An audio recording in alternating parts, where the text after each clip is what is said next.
Mr. Atkins, what did you get? How did you get that? That's right. That's right. You just basically plug in 2 and 3 for x and y, and if it makes both equations true statements, then it is. 2 plus 9 equals 11. Check. 2 minus 15 equals negative 13. Check. They're both true statements. Therefore, it is a solution. And this is what we're dealing with today. We're jumping around, to say the least. This is actually chapter 7, section 1. And this is one of the very last things you have to do without your graphing calculators on your next quiz/test.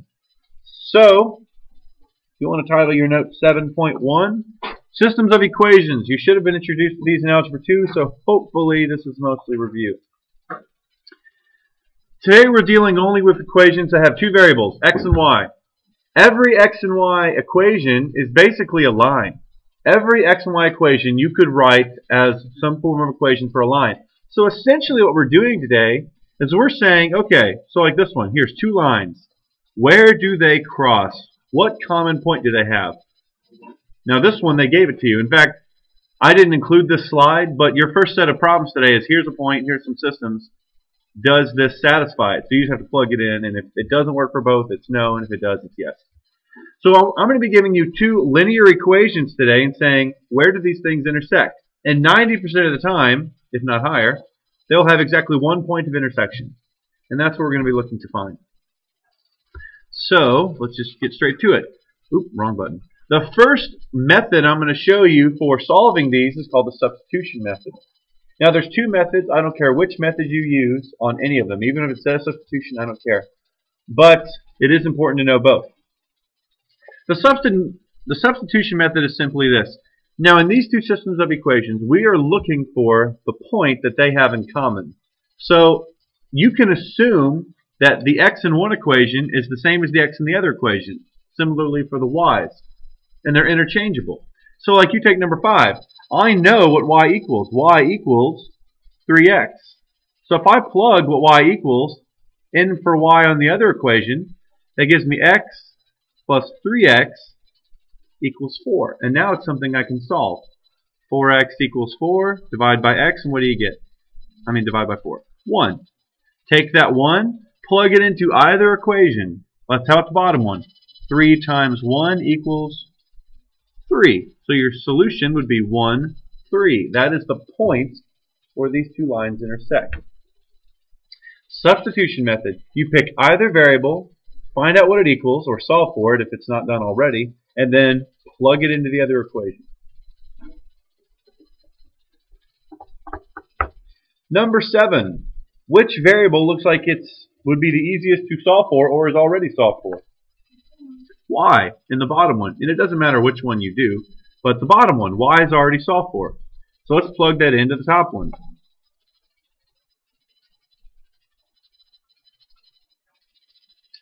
Equals 8. This is just the top equation with this substituted in for y.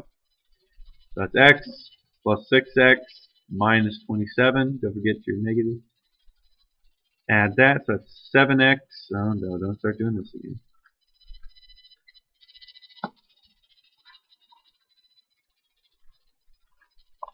So it's going to be 7x equals 35.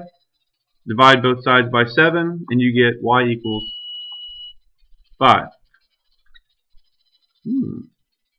It responds, at least temporarily, to when I just turn it the heck off. Alright, so...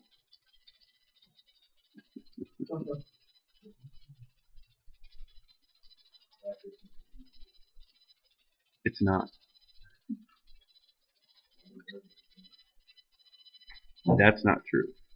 This thing has a mind of its own. So that says 7x equals 35, in case you can't read Moby. Divide by 7, you get x equals 5. Now if you plug that into either equation and solve for y, oh, I'm sorry, we're up here, aren't we? So I'm going to plug that into the bottom one. Y equals 2 times 5 minus 9. 10 minus 9, 1. So 5, 1 is your solution. Yes, sir. Yeah, I'm sorry. Divide both sides by 7.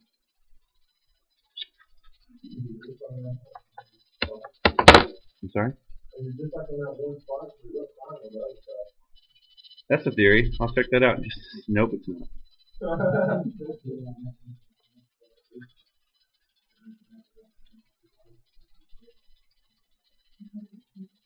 You just blew my mind. How would I change that? Yeah, but it was doing it last block too. But this is working better. You're a freaking genius. I think that's what it was. Awesome. Magnetic field. It even sat. Never mind. Darn it, Josh. Get over your user errors. Okay, 11 and 13, very similar. 9, choose either one. X. Now, somebody pointed out last block, which was very true. See how both of these are solved for the same variable? Yes, okay.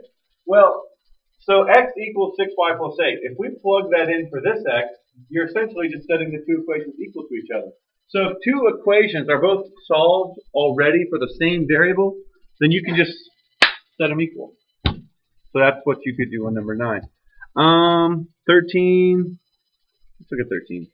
Just looking at 13 the way it is, which variable looks like it would be the easiest to solve for to get by itself? Yeah. See, there's no coefficient attached to y. So if we were to add y to the other side and subtract the 11, you'd get 3.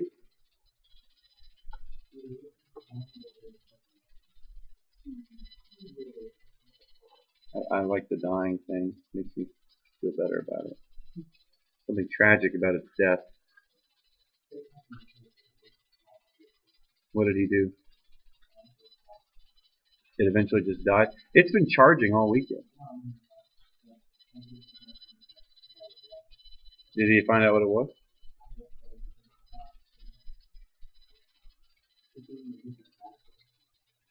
Could be. Oh, that's sweet. Okay, so it's going to give you 3x minus 11. Now I can't write because I'm so flustered. Equals y. Now if we substitute 3x minus 11 into the top one, you get 2x plus 5 times 3x minus 11 equals negative 4. Again, this is number 13.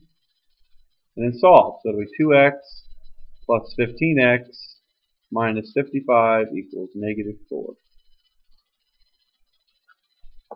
So 17x equals 51 when you add it over.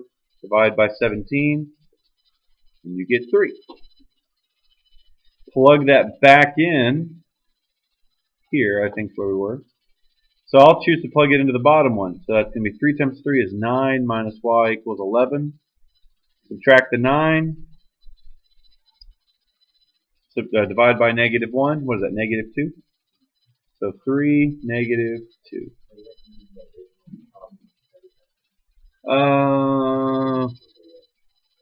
No, you could do that. Sure. Sure. Oh, yeah, that would be much easier.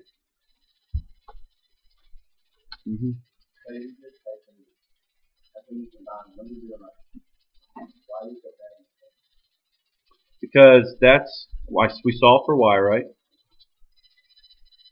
So I'm taking what y equals and I'm plugging it into the other one. So where there was y, I now plug in 3x minus 11. Other questions about that problem? 15, not any different. The only difference in it is before you get started, you just need to move everything to one side. That would make it easier for you. Sorry, I accidentally brought a little piece of the last one, but just overlook it. So, first thing you need to do for both of them is move all the variables to one side. So like the top one, if I move the 2x over, it gives me 4x minus 3y equals 8. On the bottom one, I'm going to subtract the x and the 3y to the other side. So it's going to give me 2x plus y equals 14.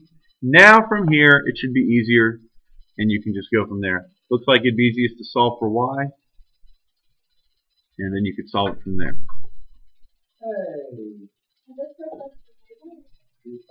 Yes. Was I? No, I don't guess I was. Although I wouldn't put it past me. I do tend to do that kind of thing. So from there you can solve it. Are there questions about how we got to this step or why we can do anything or anything?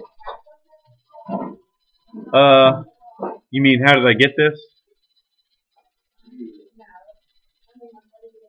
Oh, well, since it says substitution, I would solve for y if it were me. And that would be y equals 14 minus 2x. And then I would plug that one into the top one. So.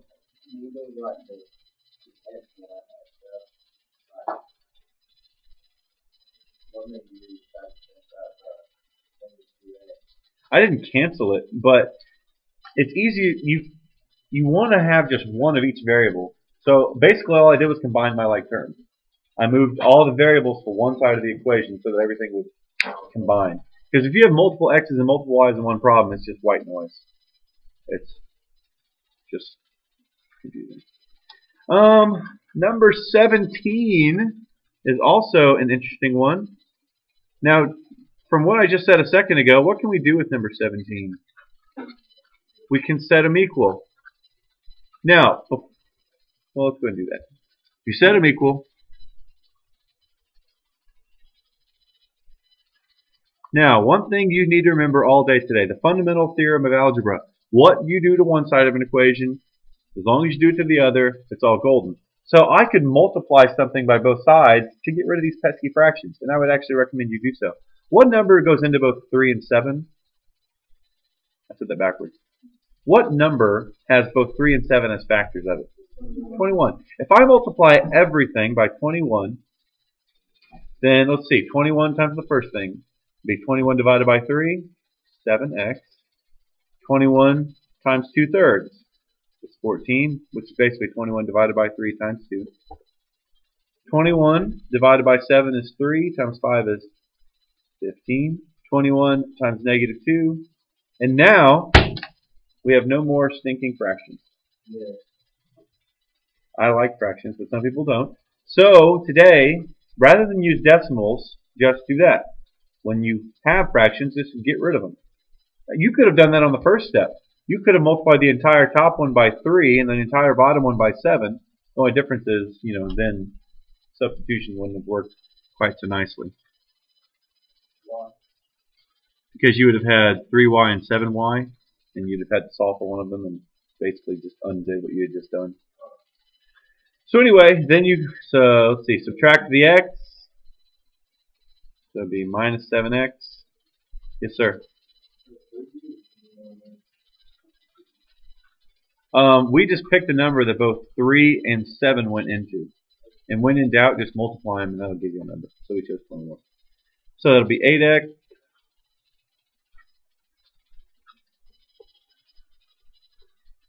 Working fine there. Maybe you're right. Maybe I can write over here. 8x minus 42 equals 14. I subtracted 7x from both sides. Add 42 to both sides. Divide by 8. And x equals 7. Plug that into either equation. Now, because it's 7, I'm thinking the bottom one would be much easier.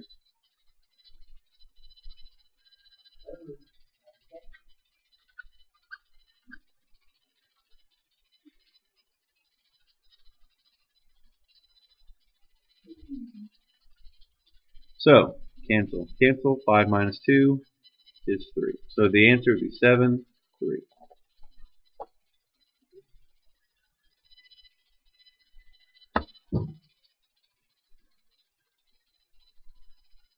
Yes, sir.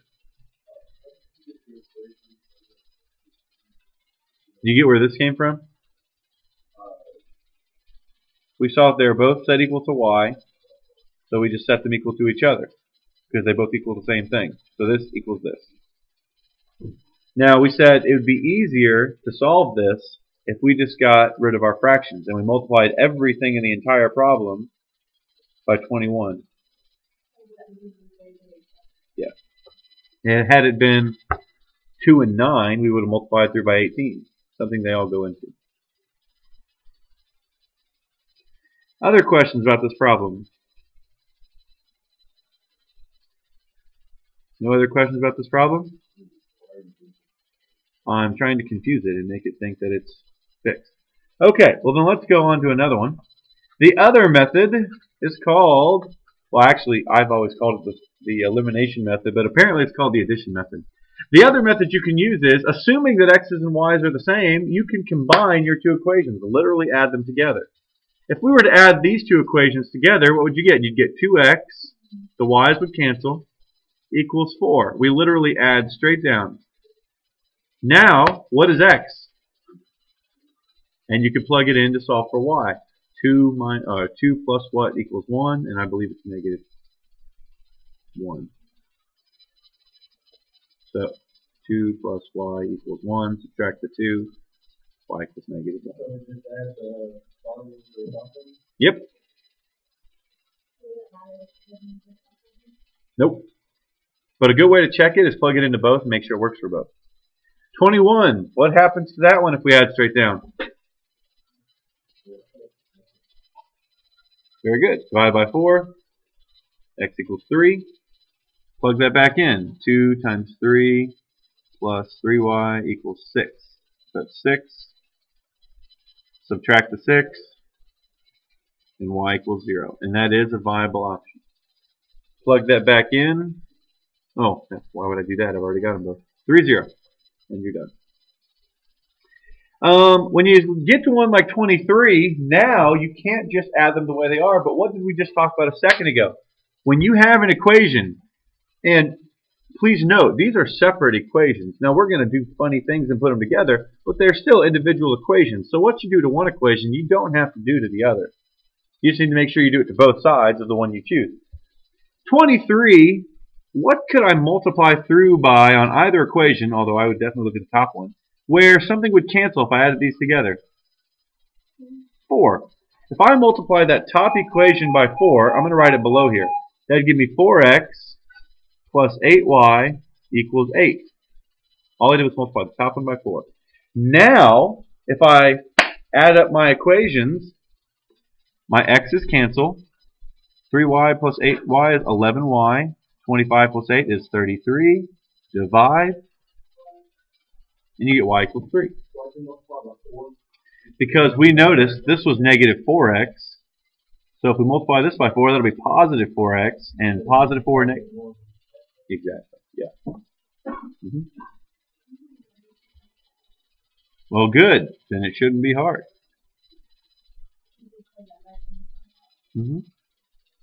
Yes, you do. I'll just leave that to you.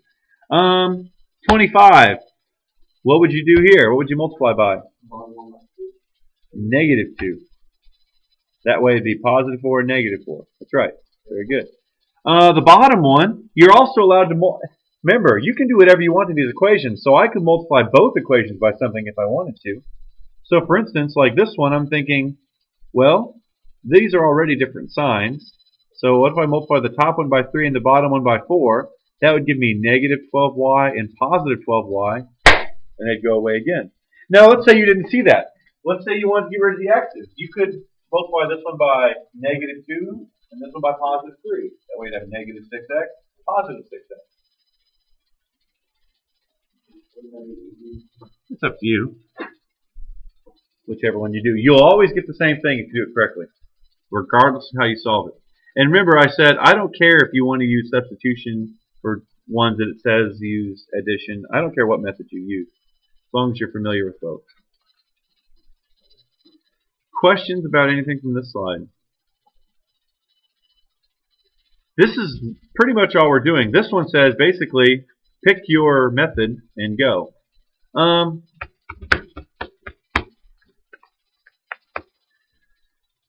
What about, let's look at 37.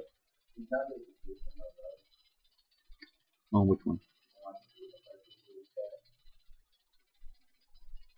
Oh, the first, yeah, you can, sure. If you really want to, sure. One thing to always make sure of is make sure you line up your variables and numbers. That's just that way, because here you might think you're ready for whatever, but if you don't line everything up, you might cross up your numbers.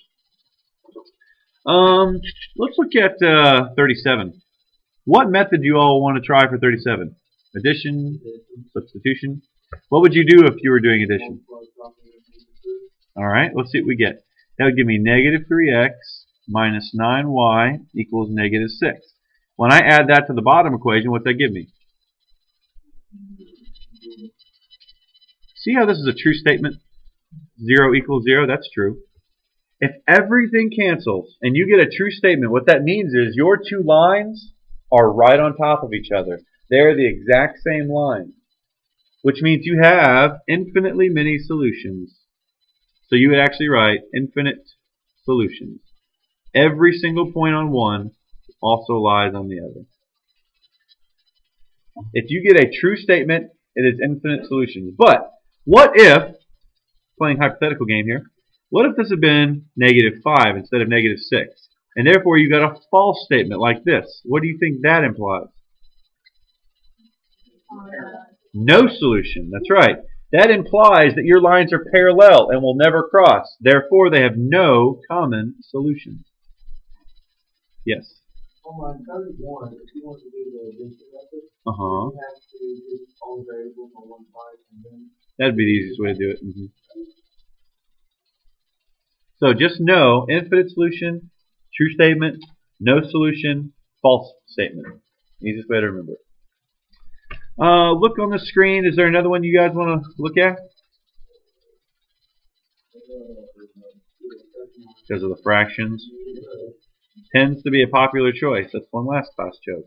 Alright, well, let's get rid of those stinking fractions. What can I multiply the top one by just to get rid of the fractions? 4. I'm going to do it up here. If I multiply the top one by 4, I get... I'm trying to think of how much work to skip and how much to show. If you would like for me to show something at any time, please raise your hand. Okay. So I'm going to multiply the top one by 4. What that means is I'm literally going to multiply everything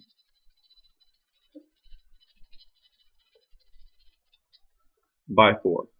Cancel, cancel, cancel, cancel, and you're left with x minus y equals negative 4. Now that's much easier to work with. Now if we reline that one up with the one below it, now what method are we thinking?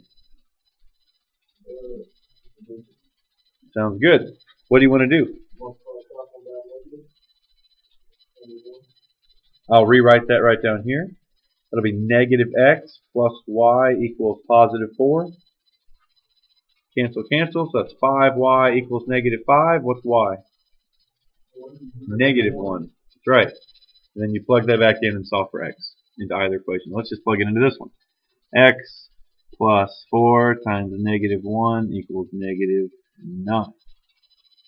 So that's x minus 4 equals negative 9. Add the 4, negative 5. So negative 5, negative 1 is your solution. Good board. Maybe I just don't praise it enough when it does well. Good board. Hey, I don't eat on my board. That's right. When it's being good. Yes, sir.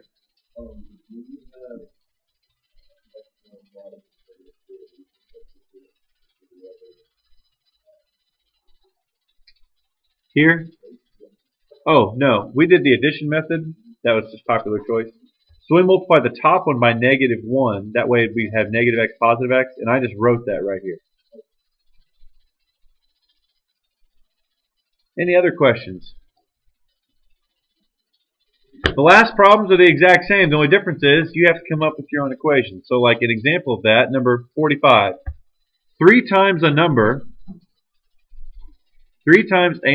decreased by a second number is 1. Okay.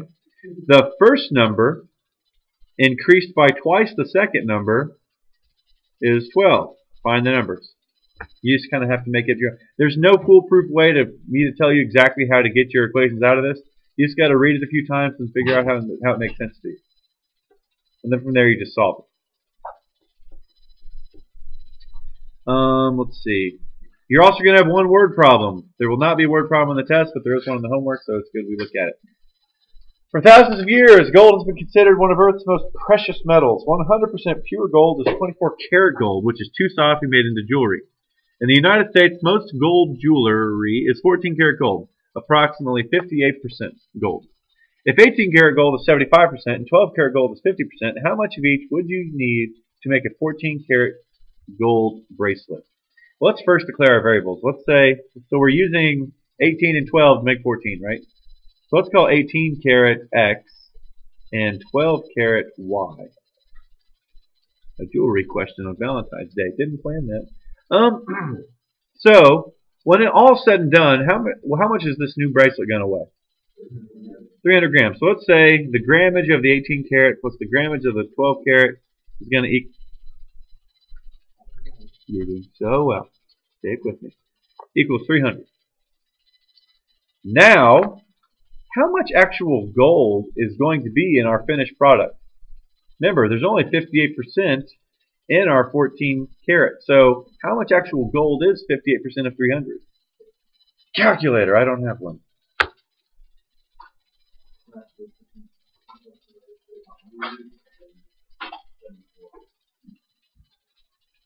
Is it 74 or 76?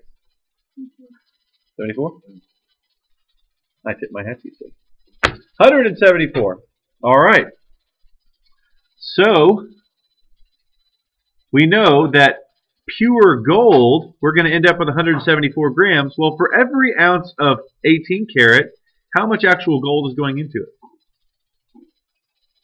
How much of, yeah, only 75% of that. So for every 1 ounce, only 3/4 of that is actual gold. How much is it for the 12 karat? 1/2. And then there's your system, and you can solve it however you want to. We extrapolated it from the problem. Okay, yeah, these word problems, it's just, essentially, we knew this was going to be the equation for X number of grams and Y number of grams that had that of 300. In the bottom one, well, for every X gram of carat, there's only 75% of it is actual gold. So what's 75% of it? You could use the decimal, 0.75, but I just chose to write that as a fraction. 3/4, 75%. Why did you say they go to 174? Because what is this whole equation using? This is actual gold content of the 8 karat, actual gold content of 12 karat, and actual gold content of our finished product. The 58% of our finished product. They're tricky. The tricky part is just getting the equation. Once you've got that, I know you can solve it.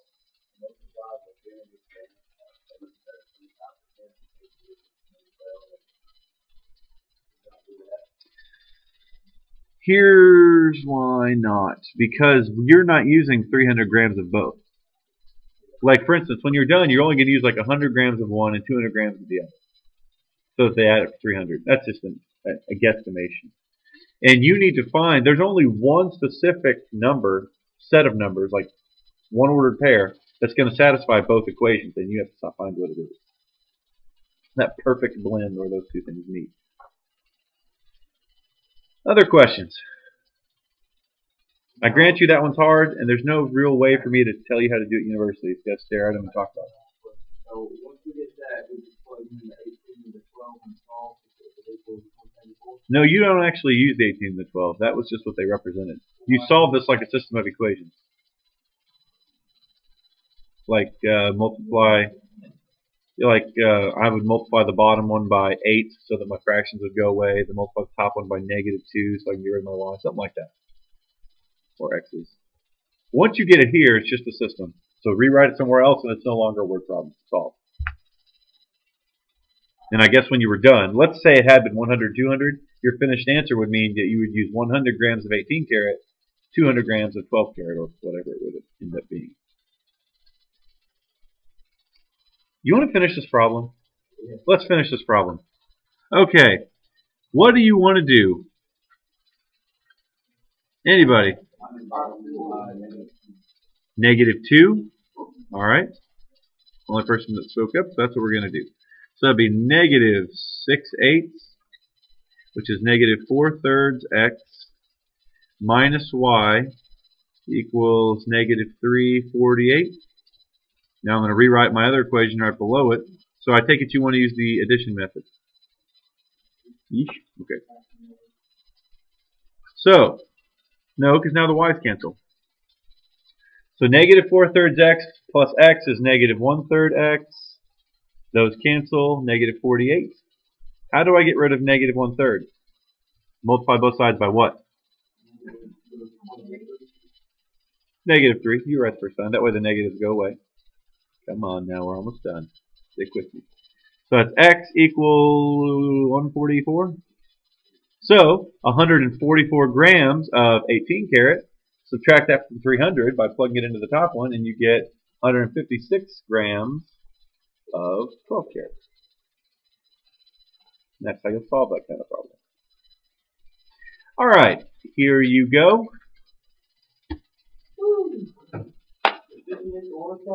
Yes.